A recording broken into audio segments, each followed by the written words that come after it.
দিলে গইলা যাইব, রস রসায় বইরা যাইব, 2 দিন পরে খাইও বন্ধু যতন কইরা রাইখো। যৌবন আমার লাল টমেটো, হায় হায় যৌবন আমার লাল টমেটো, যৌবন আমার লাল টমেটো, হায় হায় যৌবন আমার লাল টমেটো। আসসালামু আলাইকুম দর্শক, সবাই কেমন আছেন? চলে আসলাম আবারও নতুন একটা ভিডিও নিয়ে। তো ভিডিও শুরুতে দর্শক যেটা আপনাদের সাথে আসলে না বলে শেয়ার করা মানে প্রশ্নবিদ্ধ হয়ে যাবে, সেটা হচ্ছে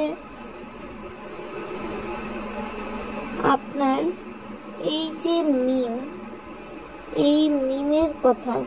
তার আগে দর্শক চলুন শারমিনের কিছু কথা শেয়ার করে নিই। শারমিন বহুদিন পর ভিডিওতে এসে তার বিয়ের ডেটটা আমাদেরকে জানান দিয়ে যাচ্ছে।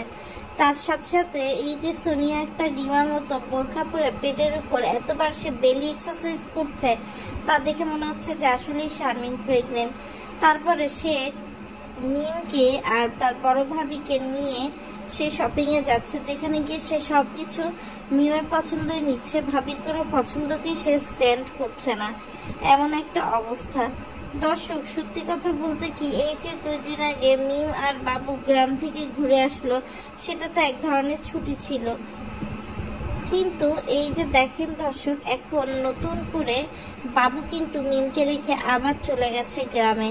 আর এই কয়দিন বাবু যেহেতু কোনো কাজ নেই, সে কিন্তু খুব ভালোভাবে চাষাবাদ করছে মিমের জমিতে, এবং সেই জমিতে কিন্তু আমরা জাম্বুর আর বাম্পার ফলন দেখছি, যেটা কিন্তু আসলে মানে যে ফলনের জন্য কিন্তু দর্শক মিমও মোটা তাজাকরণ প্রকল্পের মতো মোটা তাজা হয়েছে। তার গায়ে কোনো প্রকার জামা কাপড় থাকছে না, ইভেন সেই গায়ের ওড়না ফেলিয়ে তার জাম্বুরের সাইজ শো করে বেড়াচ্ছে। কিন্তু দর্শক দেখেন, আমরা দেখি বা না দেখি, এই যে শাড়ির দোকানদার যে বেটা একটু খ্যাসটা প্রকৃতির, প্রত্যেক দিনই নারী দেহের সন্ধানে থাকে যে বেটা, সেই বেটা তো মিমের জাম্বুরা দেখে তার যা অবস্থা দর্শক তার না বলে। আপনারা যদি ভিডিওটা ভালো করে খেয়াল করেন তাহলে দেখবেন যে বেটা তো একেবারে পাগল প্রায় হয়ে গেছে। লিচ্ছে নাম্বার 1 বেটা দর্শক, মানে কি বলবো, বেটার মানে জিন্সের প্যান্টের ভুড়িয়ালা মানে হাড়ির তলার মতো ভুড়ি বানাইছে বেটার যে অবস্থান ছিল দর্শক, সত্যি মেয়ে মানুষ হিসেবে আমি লজ্জা পাইছিলাম বলতে গেলে দর্শক। এখন বলতে হবে যে মিমের জাম্বুরা দীক্ষা দোকানদারের যে শোষা, সেই শোষার অবস্থা দর্শক খারাপ হয়ে গেছিল আর কি। তো যাই হোক দর্শক, এইসব কারবারের মধ্যে আমাদের মানে শারমিন বলে সে তার ফিউন্সির সাথে প্রথমবারের মতো যাচ্ছে দেখে সে ভয় পাচ্ছে। আমি এই কথা শোনার পর দর্শক মানে মুখে ভাত খাইতে খাইতে ভাতটা বাইর হয়ে গেছিল ফিক কইরা। কেননা দর্শক দেখেন, বুড়ি বিটির সেকেন্ড বিয়ে, আবার ওইখান দিয়ে রাজেরও সেকেন্ড বিয়ে, সে আবার এখন লুতুপুতু প্রেম করতে তার ফিউন্সির সাথে আপনার তার 2 ভাবিকে নিয়ে যাচ্ছে। আবার সে বলতেছে ফার্স্ট টাইম তো, তাহলে কি এখন দ্বিতীয়বার বিয়ে করার পর তুই বাসর ঘরে ঢোকার আগে বলবি যে ভাবি আর মিমকে নিয়ে যায় আমার ফার্স্ট টাইম তো, মানে যত সব নাটক দর্শক। তো যাই হোক দর্শক, পূর্ণিমা শাড়িতে গিয়ে তারা শাড়ি শপিং করছে, গায়ে হলুদে শপিং করতেছে, কোনটা কি কিনবে কোনটা কি না কিনবে এইসব চিন্তা ভাবনা করে বেড়াচ্ছে। কিন্তু দর্শক একটা বিষয় খেয়াল করলাম যে শারমিন যতটা নাটক রাজকে নিয়ে তার ভিডিওতে করার, কাউকে নিয়ে কিন্তু করে না। মানে দেখা যায় যে বেশিরভাগ ক্ষেত্রে আপনার হচ্ছে রাজই হচ্ছে শারমিনের কথা বেশি বলে। শারমিন কিন্তু রাজের কথা বা রাজের ছবি ভিডিও ব্যবহার করা খুব কম থাকে, কিন্তু রাজ কিন্তু ডিরেক্টলি একদম শারমিনের সব কিছু দিয়ে দেয়। আর আরেকটা বিষয় দর্শক যেটা আসলে আপনাদের আরেকটু জানা দরকার, সেটা হচ্ছে এই যে তিশা মালয়েশিয়ায় গিয়ে একটা ফোন কিনছে। ফোনটা সে অনলাইনে কিনছে, কারণ অনলাইনে অনেক ডিসকাউন্ট পাবে, কিন্তু লোককে বলার বেলায় সে বলতেছে যে সে 2,16,000 টাকা দিয়ে ফোন কিনছে, কিন্তু আসলে কিন্তু সেই ফোন সে 1,20,000 বা এর চেয়েও কম টাকায় কিনছে, যেহেতু সে অনলাইন থেকে অর্ডার দিচ্ছে। তো যাই হোক দর্শক, এদিকে তানজিলা দেখলাম যে এদিকে 7-5 স্কুল বাদ দিয়ে তার মার চিন্তা নাই, বোনের চিন্তা নাই, খালার বিয়ে এইসবের চিন্তা নাই, সে একদম ধূপ ধরে হচ্ছে শোরুমের কাজ করে বেড়াচ্ছে। আর এদিকে দর্শক কি আর বলবো আপনাদেরকে, শরমের কথা বলতে শরমও লাগে যে এদিকে একদিকে শারমিনের হচ্ছে দর্শক যে মা, সেই ওয়ার্ড আয়া মা হচ্ছে আপনার সকালবেলা হচ্ছে বাড়ি ফেরে, সারা রাত বাইরে থাকে। আর এদিকে আবার রাজের বাপ হচ্ছে নাইট গার্ড। তো মা আসলে কিসের চাকরি করে এটা আমার জানা নাই। কোন দিন দেখবেন সিটি কর্পোরেশনের ঝাড়ুদার হিসেবে ঝাড়ু দিচ্ছে রাস্তা।